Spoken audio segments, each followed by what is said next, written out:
Hey, so tonight I'm angry that our legitimate concerns about the police have been hijacked by the Black Lives Matter movement, the Antifa movement, the rioter and looter movement. Now let's focus on what the real issue is. And the real issue is the fact that police officers kill with impunity and immunity for that matter. So right now, everybody's focused on the George Floyd murder, but I want to take you back about 4 years to another case, and this took place in Arizona. And the shooting of an unarmed, crying, desperate man pleading for his life by a police officer is just the start of where everything went wrong. The system failed in every possible way. Here's our story, and I will try to move along in a swift manner. Here we go. First, this looks like an innocent young fellow. He's a Mormon missionary. You'd think, oh my God, this is the victim of the shooting. No, this is what the fellow turned into when he was a police officer. Tattooed, SWAT-type glasses, hostile attitude, and this is what it looks like. This is what he saw down the barrel of his gun the night of January 2016. This Mormon missionary turned fully tattered police officer is the one aiming his rifle down the hotel corridor. Here's the backstory. It's a La Quinta.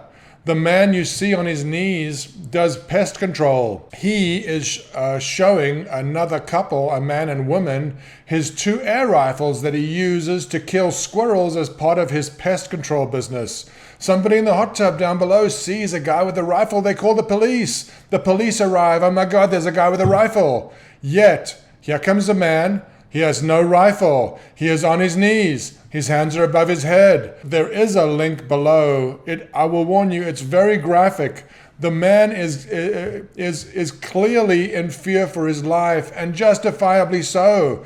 I'll point out this is a white guy. This is not a black or white issue. This is a police violence against the citizenry issue. So please, let's not let other groups hijack this thread. The thread is the police can kill us with impunity. And this is an example where the police did kill with impunity. The officer's name is Philip Brailsford, and the man on his knees is named Daniel Shaver. I'm going to take this image off the screen because it really is distasteful. But I can tell you that if you watch this video, you can see that the police officer gives Daniel Shaver very conflicting directions. Tells him to put his hands behind his neck. Tells him to put his hands in front of him.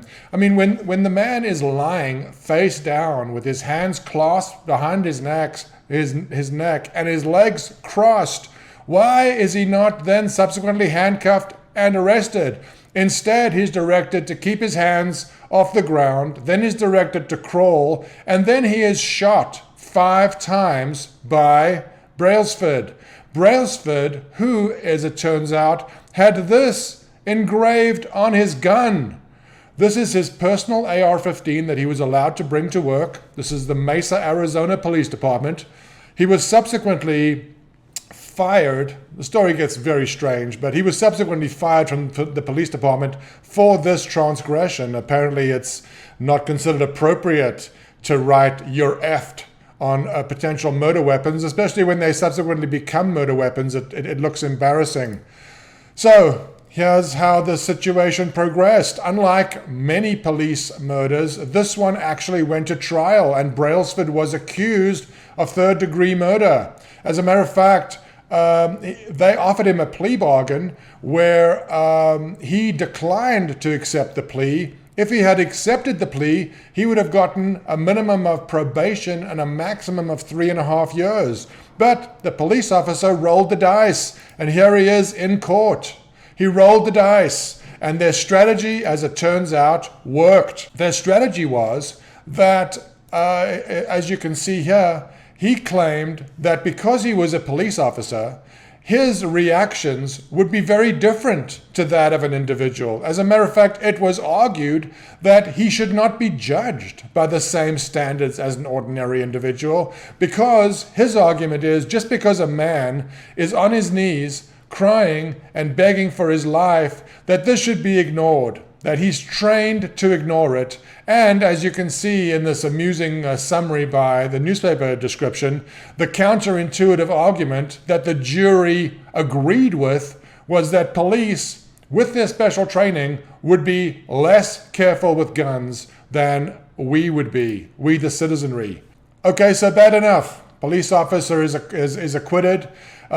This is another example of police misconduct without punishment. Surely it can't get worse from there. Well, it does get worse from there, because subsequent to this court ruling where he was acquitted, and remember, he had been fired by the Mesa, Arizona Police Department, he was hired back. And he was hired back for only 1 month. Why? So that he could get a disability pension. Now you may say, how bad, how much could that be? Let me show you. So here's an example. This is the description of what he was able to get as a disability pension, $2,569 a month for the rest of his life. And the taxpayers of Mesa, Arizona are paying that. Plus, he's going to get $3 million towards his defense or settlement fund. This is provided by the taxpayers. So you've got $2,500 a month. His life expectancy, he was 27 at the time, is 54.85 years. And here is the calculation. $1,691,000. The value of his pension is $1,691,000. So this man who murdered a helpless, innocent man on his knees in a hallway as a police officer with a weapon that said, "You're effed," murdered him, was found innocent, went back to work for the police department for 1 month so that they could transfer $1.7 million from the taxpayers of Mesa, Arizona to him. I mean, this is an example of every single aspect of the system being wrong. Number one, the policeman killed a man. That's wrong. Number two, the policeman was acquitted of having killed a man. That's wrong. Number three, the police department hires him back specifically so that he can defraud the taxpayers of the city of Mesa, Arizona out of $1.7 million. And there's more.